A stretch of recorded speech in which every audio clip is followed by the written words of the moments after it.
Muy bien, ya estamos de regreso. Nada más si nos pueden repasar o repetir, ¿nos puedes repetir cuál es la principal causa de isquemia intestinal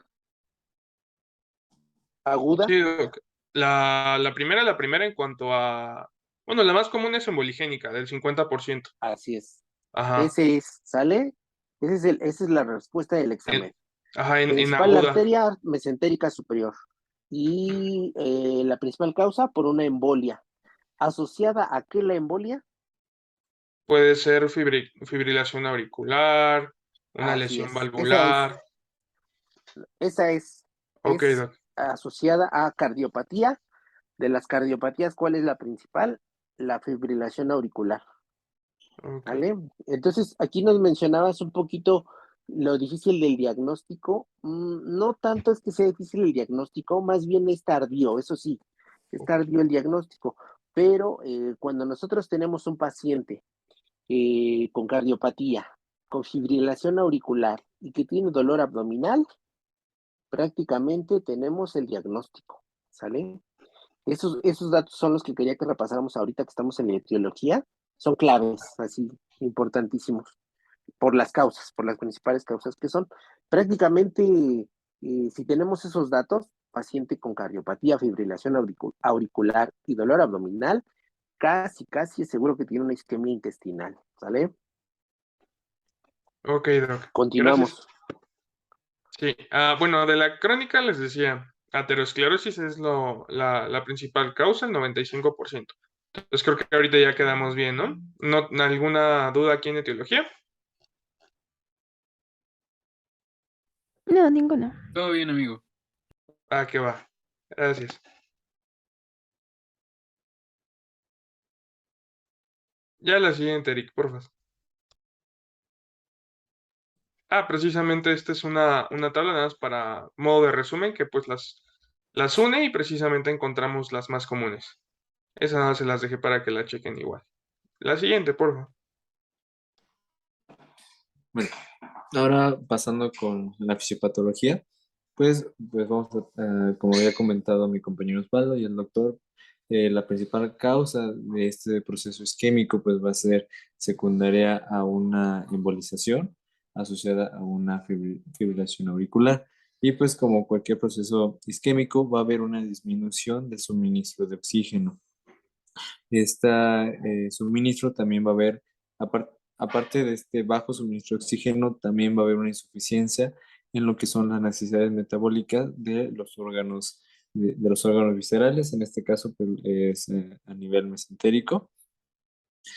Y pues vamos a tener que este proceso va a tener una respuesta inicial debido a una vasodilatación, con el objetivo de aumentar lo que es el flujo sanguíneo, pero en caso de que la isquemia aún se siga prolongando, pues para evitar que se pierda más sangre, pues el cuerpo va a dar daría lo que es una vasoconstricción para que pues así pueda soportar un poco más eh, y todos los órganos, pero algo que sucede a este nivel es que como va a haber una disminución a lo que es el aporte de suministros de oxígenos y metabólicos, de todo lo que es el intestino, va a haber también un daño a nivel de la mucosa.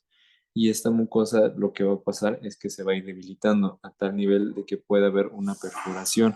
Y debido a esta perforación, puede provocarse pues varios eventos. Puede haber una fuga de lo que es de lo que son de microorganismos y provocar lo que es una peritonitis. Eh, puede haber en este tipo de pacientes también llegar a producir lo que es un proceso séptico por esta invasión que van a tener estos microorganismos afuera de lo que es el intestino. Y todo este proceso pues también va a llevar a lo que son la activación de vías inflamatorias sistémicas con el objetivo de empeorar este vasoespasmo y que la isquemia de pasar de ser regional y localizable a ser una general. y de esta manera pues generar un daño mucho mayor y eh, tener lesiones de mayor impacto, e inclusive con un mal manejo estos pacientes pueden llegar a lo que es un infarto y posteriormente aumentar su mortalidad.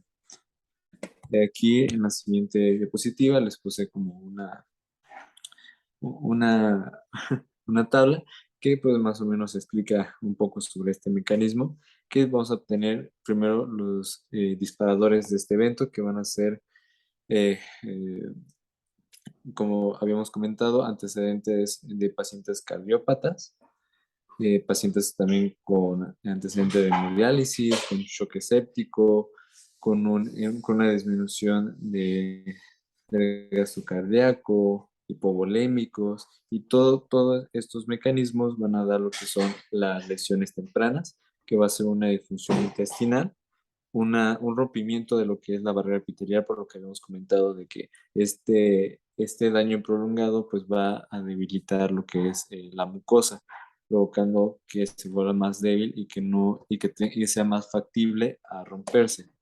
La translocación bacterial, por lo mismo de que puede llegar a perforarse, producción de citocinas por los procesos inflamatorios y por un fallo en la microcirculación por las etiologías que anteriormente mi compañero Osvaldo comentó.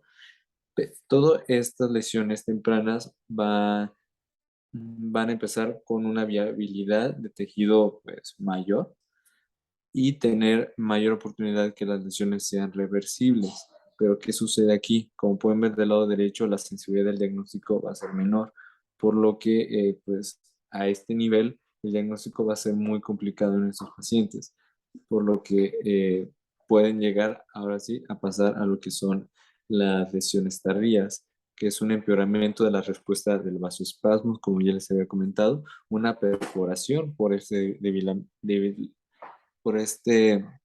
eh, eh, por por esta característica débil que va a tener la mucosa y la barrera epitelial, una peritonitis por la infiltración bacteriana, una falla multiorgánica y puede llegar también a una vasoplegia. Ya en pacientes que tengan este tipo eh, de signos, pues nos puede aumentar lo que es la sensibilidad del diagnóstico, pero pues, ¿qué pasa aquí? La viabilidad del tejido pues va a ser mucho menor, como ven en la imagen derecha, pues ya va a haber mayor presencia de tejido muerto, por lo que la intervención quirúrgica en estos casos sería muy tarde. Entonces es por eso que, como vamos a ver más adelante en la parte del diagnóstico, va a ser de vital importancia eh, interceptar a estos pacientes justamente para evitar el menor daño posible y recuperar también el mayor porcentaje de tejido viable en estos pacientes. Por lo cual el tiempo va a ser de mucha importancia en esta patología. Y bueno, y aquí les puse una tableta que pues resume todo lo que les comenté de los procesos inflamatorios, de la baja disminución de, de, de flujo sanguíneo, de oxígeno, de componentes metabólicos que van a necesitar este cuerpo para llevar a cabo sus funciones fisiológicas, pero como pues va a haber una oclusión, estas no van a ser posibles y pues van a dar todo lo que comentamos anteriormente. ¿Algo que quiera comentar aquí, doctor? No sé si solo yo lo entendí así o alguien más lo entendió así. Te entendí que en la fisiopatología, entre más nos tardemos en el diagnóstico, puede haber mayor isquemia. No, que mientras más tiempo nos tardemos, va a ser mayor el tejido que vamos a encontrar isquémico, mayor tejido muerto. Pero te refieres a mayor intestino, pues, necrosado. Sí,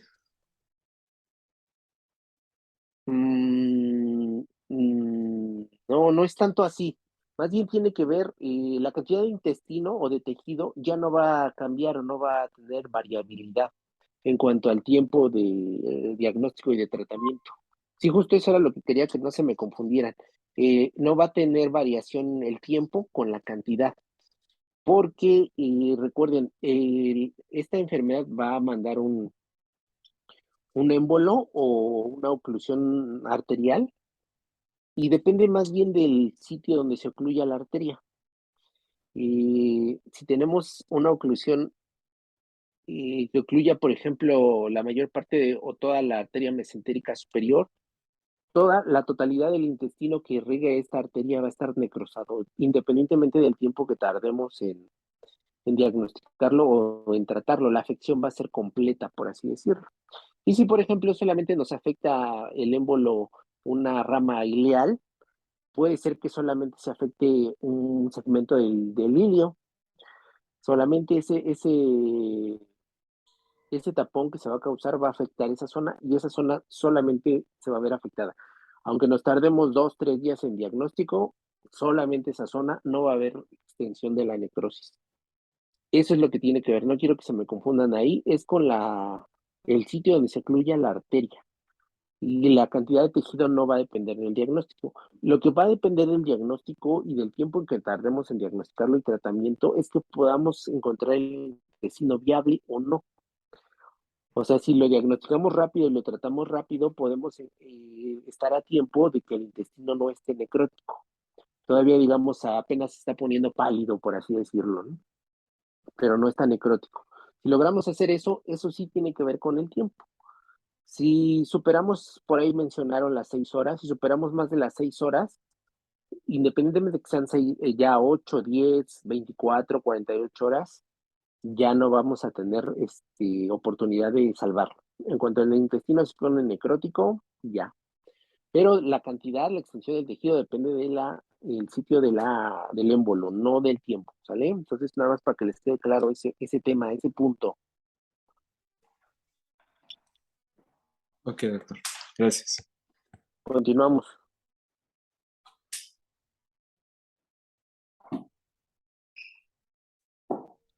Bueno, ahora entramos precisamente al cuadro clínico y primero vamos a ver lo que es la parte aguda, la isquemia mesentérica aguda. Vamos a tener que precisamente va a ser un cuadro evolutivo y pues bueno, va a tener ciertos procesos. Es lo que ahorita precisamente comentaba el doctor, de pues cómo iba a ir avanzando esta necrosis, ¿no? O sea, ya vimos que dependiendo de la localización de nuestra embolia, nuestro émbolo, pues va a ser lo que se va a ver afectado, pero pues la necrosis sí va a ir relacionada con el tiempo, ¿no? Bueno, en etapa temprana, ¿qué existe? Un dolor súbito, se dice que este es intensidad 10 de 10. Importante, no se modifica con el uso de analgésicos. Y también en la exploración física no existen datos de irritación peritoneal. Es decir, tenemos un abdomen blando, el dolor no corresponde a la clínica y también se nos dice que el peristaltismo puede encontrarse elevado en un inicio, pero este va a ir cediendo conforme avance la isquemia. Bueno, ahora pasamos. Es importante mencionar el siguiente punto. El intestino en fases tempranas presenta una tolerancia a la isquemia. ¿Qué va a pasar aquí? Pues bueno, cuando esta isquemia se mantiene, inicia compromiso pues de la mucosa. Lo que va a pasar es que después sucede un desprendimiento de esta y nos va a dar evacuaciones en grosella. Entonces, pues bueno, aquí tenemos esta parte. Y ahora, si tenemos una continuación de esta isquemia, pues se vuelve una necrosis transmural, iniciando ahora sí datos de lo que es irritación peritoneal, como también datos de respuesta inflamatoria sistémica. Entonces, pues precisamente hacia allá vamos. Importante también mencionar del esquema que tenemos aquí a la derecha, es una triada de síntomas que se menciona puede estar presente en estos pacientes. Esta triada está compuesta, ya les mencionaba, un intenso dolor periumbilical, también puede ser epigástrico, pero es más periumbilical, vómitos o diarrea, y pues nuestro antecedente de embolismo o situación clínica embolígena. Entonces, esta triada es la característica de esta isquemia mesentérica aguda. Es lo que tenemos. La siguiente, por favor.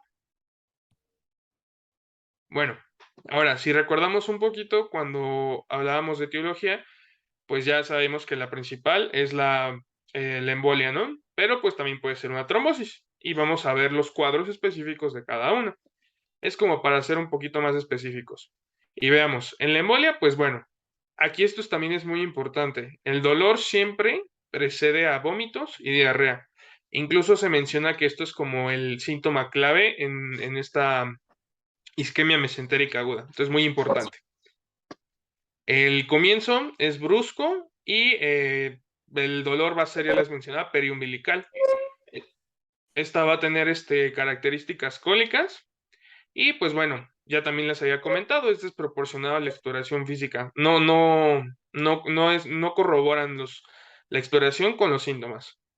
Y bueno, vamos a tener, esto es muy, muy, muy importante, por eso se los pongo en rojo.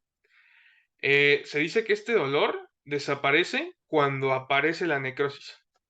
¿Cómo es esto? Pues bueno, se dice que, pues sí, conforme va el proceso, hay un periodo, vamos a llegar a un periodo que es libre de dolor, que precisamente es por la necrosis. O sea, la inervación, pues es como, bueno, lo entiendo yo que se va a perder, ¿no? Entonces, existe este periodo libre de dolor que puede malinterpretarse como que el paciente ha mejorado. Y pues es muy, muy importante tener en cuenta esta parte. Y también, pues, o sea, ya desapareció, pero ahora, ¿cuándo va a volver el dolor? Pues bueno, este va a reaparecer cuando el intestino se perfora. Entonces, pues esto es muy, muy importante. También mencionar que estos pacientes con embolia, pues el 95 precisamente, el 95% pues va a tener antecedentes de cardiopatía y 30% episodios de embolias previas. Entonces, pues así dejamos esta embolia de este lado. Ahora, en la trombosis, aquí va a ser en pacientes con aterosclerosis generalizada. También pueden tener antecedentes de cardiopatía y arteriopatía periférica. Pero bueno, ¿qué es lo importante aquí? Que el comienzo de la sintomatología es más insidioso. ¿Cómo? Pues bueno, más insidioso que en las embolias, ¿no? Se dice aquí que la sintomatología suele ser no tan violenta, por así decirlo, como en la oclusión arterial. Y bueno, por lo general el cuadro se instaura con una mayor lentitud y aquí se habla de una evolución mayor a 48 horas. Cuando hablamos de una total oclusión arterial en la embolia, hacen referencia a las 24 horas mucho. Y aquí este cuadro es mayor a 48 horas. Y bueno, el dolor se nos dice que habitualmente es constante y progresivo, pero también que a veces tiene las mismas características que en la situación embólica. Entonces, pues va a ser muy parecido. Si acaso va a ser, pues ya una evolución más lenta, ¿no? Va a ser constante. Y ya nada más para terminar, en la trombosis venosa mesentérica, que era la tercera causa, lo del 10%, o sea, ya es poquito, que vamos a encontrar que, bueno, los síntomas van a variar todavía más. Y aquí precisamente los pacientes pueden presentar fiebre y el 85% de ellos presenta alteraciones de hipercoagulabilidad, como puede ser la gestación, el uso de anticonceptivos orales, neoplasias, enfermedades inflamatorias e hipertensión portal. Entonces, pues estos pacientes van a tener esta parte, es lo que se nos refiere. Hasta ahorita todo bien para pasar a la siguiente. Todo bien, amigo. Vale, pasamos le das un clic más, porfa, y ya ahorita acabamos con aguda. Bueno, aquí es como de manera específica que va a haber en la exploración física. Y pues en la literatura hace mucho énfasis en esto, que son hallazgos imprecisos y difíciles de interpretar. Creo que podría más ir relacionado con precisamente que el proceso isquémico pues puede engañarnos, lo que hablábamos atrás. Bueno, también se dice que se pueden encontrar signos de aterosclerosis como son soplos carotídeos o cardiológicos, y también los focos embolígenos. Entonces, importante. También que los hallazgos en la exploración abdominal van a ser la base para nuestro tratamiento urgente. ¿Y cuáles van a ser estos? Pues básicamente los signos de peritonitis. Entonces, estar atentos a estos. También en el paciente anciano pueden presentarse síntomas inespecíficos, alteración del estado mental y taquipnea. Entonces, principalmente va a haber ello. También se hace mucha referencia a que el dolor abdominal es mucho más frecuente en jóvenes. Y bueno, que precisamente conforme nuestro proceso vaya avanzando, pues vamos a encontrarnos con lo que es la náusea, el vómito, hematemesis, fiebre y datos de oclusión intestinal, así como de respuesta inflamatoria sistémica. Y pues sí, yo se los mencioné anteriormente. El dolor siempre va a preceder a vómito y náusea. Y eso es como el dato clave que dan aquí. Entonces, muy importante. Y ahorita es todo de aguda. No sé si tengamos alguna duda aquí en aguda.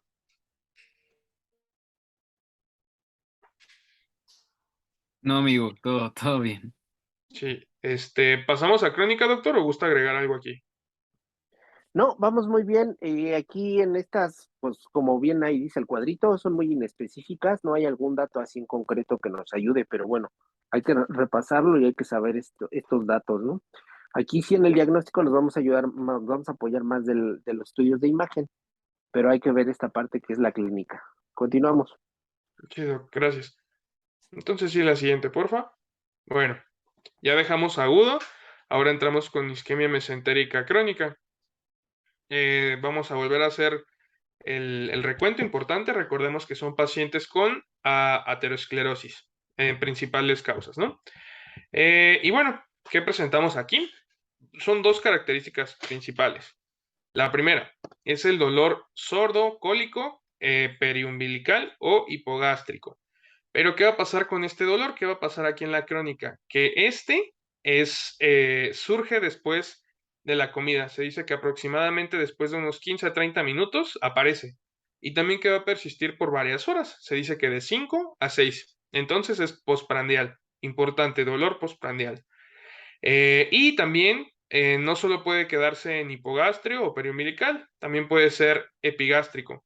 Y a veces se puede irradiar a la espalda. Esto se referenciaba a que pues, puede ser por el proceso isquémico, que puede estar comprometiendo pues, más gástrico y pues, puede precisamente irradiarse de esta forma el dolor. Y ahora les decía que eran dos característicos, este dolor postprandial y el siguiente, que es el signo físico más frecuente y es la pérdida de peso por disminución de ingesta.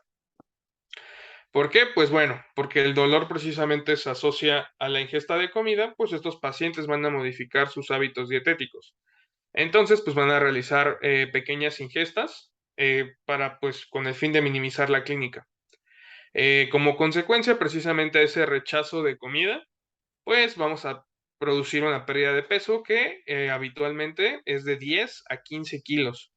Y pues importante, o sea, es una disminución relacionada totalmente con la ingesta, no con una mala absorción o algo, no, o sea, es porque no comen, no hay ingesta.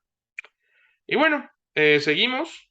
Vamos a tener que el 50% de los casos se ausculta un suplo abdominal sistólico. También que, pues aquí, también siento que es un dato muy importante, que a pesar de que tenemos esta sintomatología, esta clínica, pues tener en cuenta que también varios pacientes no van a presentarla. ¿Por qué? Porque uno, ahorita que vimos toda la anatomía con mi compañero Eric, pues vimos que son varias vías las que pues intervienen en esta irrigación. Entonces, debido a esta extensa colateralidad de estos vasos, pues precisamente eh, puede no presentarse la sintomatología. Y de forma general tiene que ser como les pongo aquí.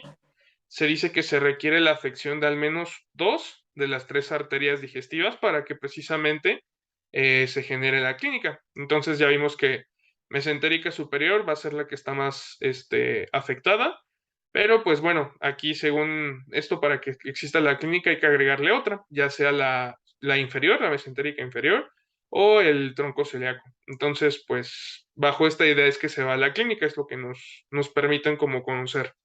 Entonces, 2 de 3 para que dé esta clínica, ¿no? Y creo que sería todo de cuadro clínico. No sé si tengan alguna duda respecto a esto. No, todo bien, gracias. Va que va. Sale, gracias. Continuamos.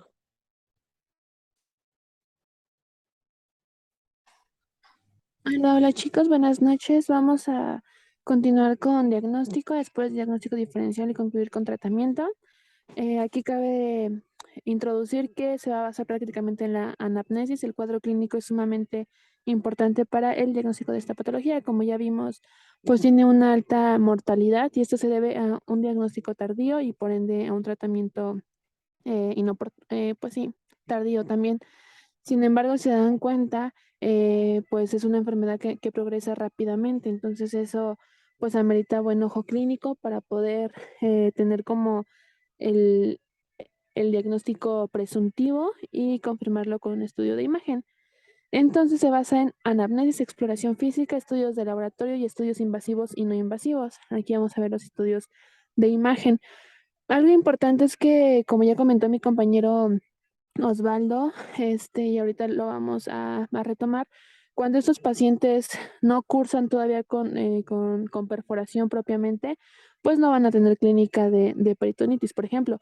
Pero si tu paciente llega y tú tienes como alguna sospecha de que puede ser una isquemia mesentérica y ya tiene datos de peritonitis, pues te vas a ahorrar por el momento los estudios de laboratorio y lo vas a mandar directamente a un diagnóstico invasivo, que sería la endoscopía, para poder así pues como tratarlo de forma rápida, ¿no? La que sigue, por favor.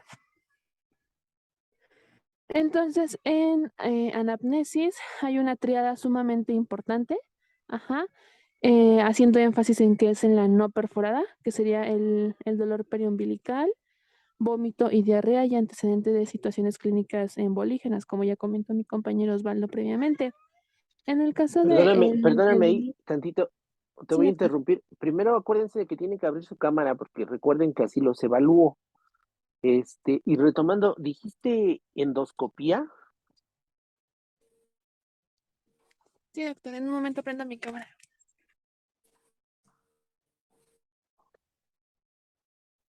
Ok, retomamos lo del tema. ¿Dijiste que se les pedía endoscopía?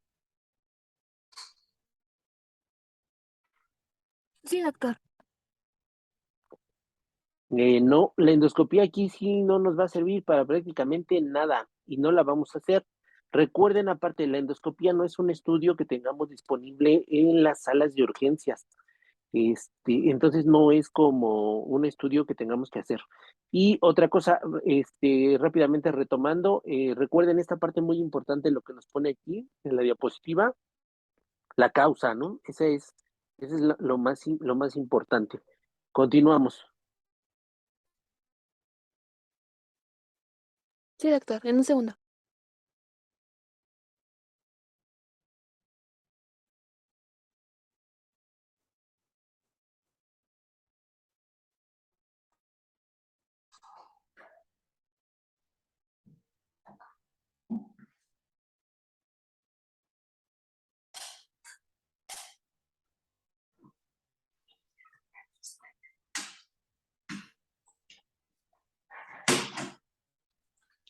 Listo. Ok, una disculpa y continuamos, ¿vale?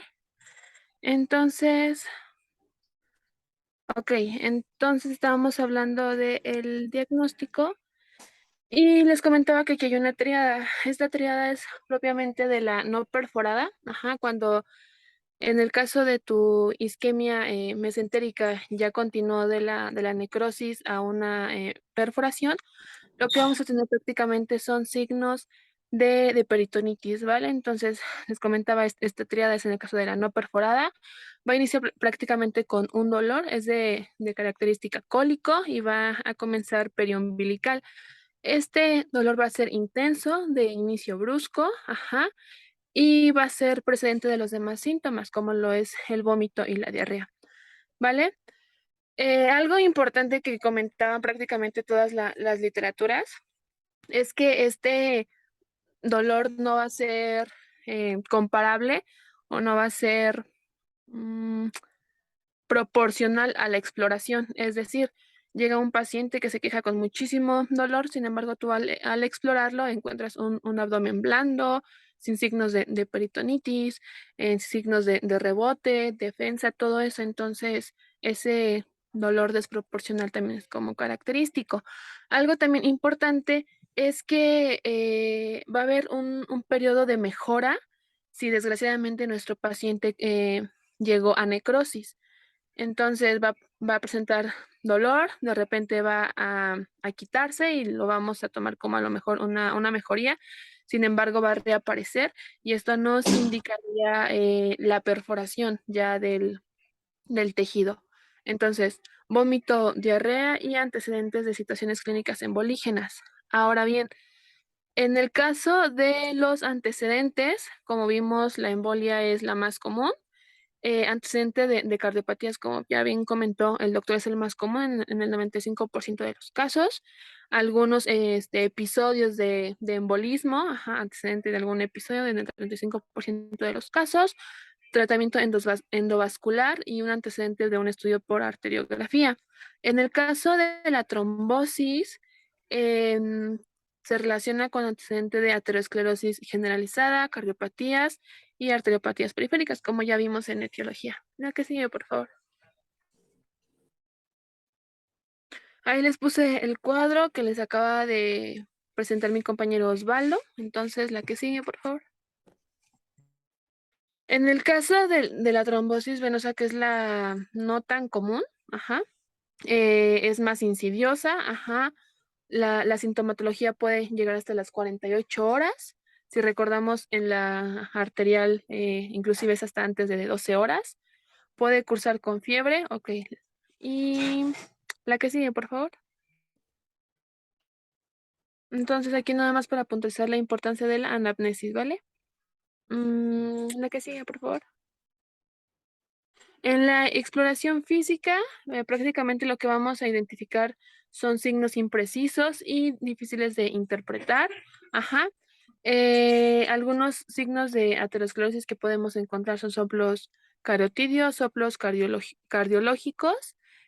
Podemos identificar algunos focos embolígenos, y en la exploración abdominal, pues nada más el dolor periumbilical. Sin embargo, si tiene antecedente de peritonitis, pues signos de peritonitis, como lo puede ser rebote positivo, abdomen duro, y esto ya nos daría indicativo de gravedad. La que sigue, por favor.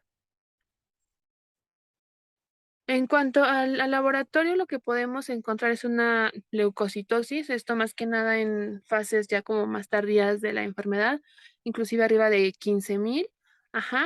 La elevación de lactato arriba de 2.6 milimoles sobre litros. Elevación del dímero D, de hemoglobina y de hematocrito. Sin embargo, estos últimos dos pueden disminuir en el caso de una presentación ya de necrosis intestinal, y en la gasometría lo que podemos encontrar es una acidosis metabólica. La que sigue, por favor. En el caso de los estudios no invasivos, vamos a ver algunos estudios de imagen. La radiografía, si bien a lo mejor es uno de los primeros estudios que se mandan en un dolor abdominal, no es muy sensible y no es ni sensible ni específico, entonces no se recomienda mucho. La angiotomografía computarizada, que es la Angiotac, esta sí nos sirve y nos podría demostrar lo que son las oclusiones propiamente de los vasos, inclusive ya si encontramos dilatación de las asas, presencia de ascitis, infarto, bueno, ya podemos identificar como tal el infarto esplénico.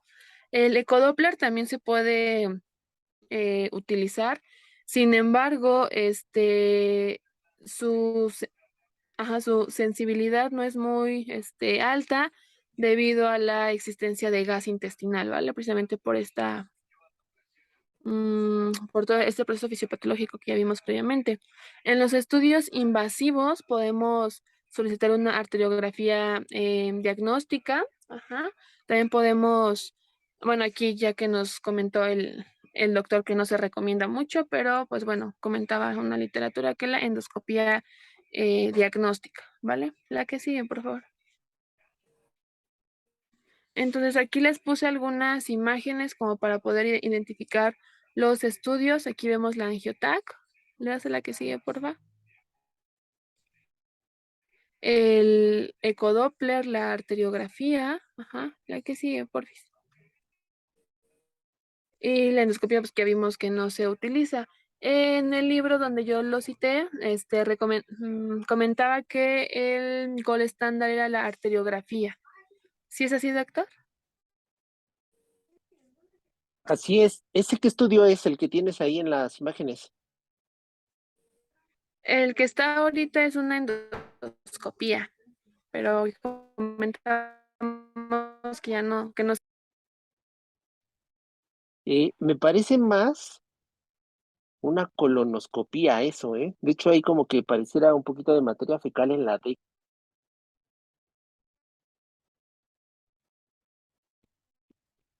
Y si pudiera llegar a ser el caso, una colonoscopía sí nos pudiera informar de una isquemia de colon, como serían esas imágenes. Pero eso me parece más una colonoscopía. Pero efectivamente, como dijiste, el estudio de imagen diagnóstico, el gold estándar es la arteriografía. ¿Sale? Sí, doctor, muchas gracias. ¿Le hace la que sigue, por favor? Entonces, aquí les puse un algoritmo, diagnóstico de esta trombosis, perdón, isquemia mesentérica. Entonces, si vemos del lado derecho, de color azul, bueno, no sé si me lo estoy moviendo, ya lo muevo. Del lado derecho, ay, perdón, nada más a mí se me cortó el cuadro, también a todos.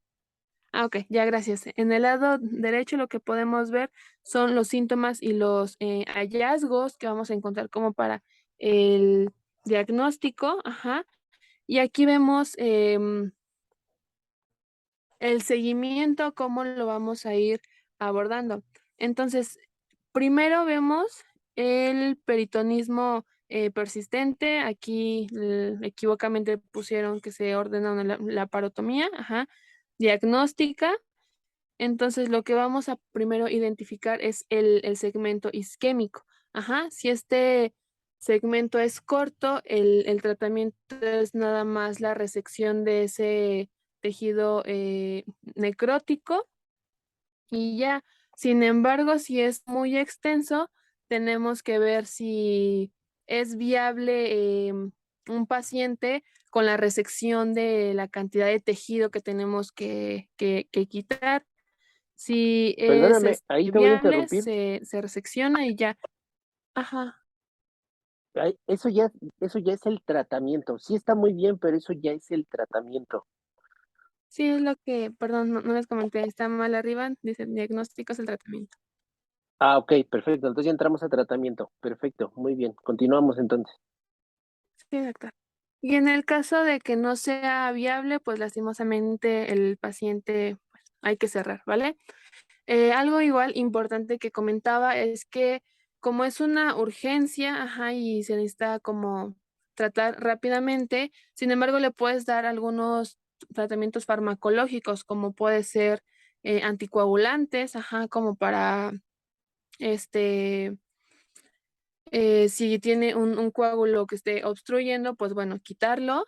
Pero si no sé, creo que sí lo comentaron en el caso de aquellas isquemias mesentéricas que no son ni por émbolo ni por trombo, sino más que nada por vasoconstricción, lo que se mandan son vasodilatadores, ¿no? Para como estimular esta perfusión. La que sigue, por favor.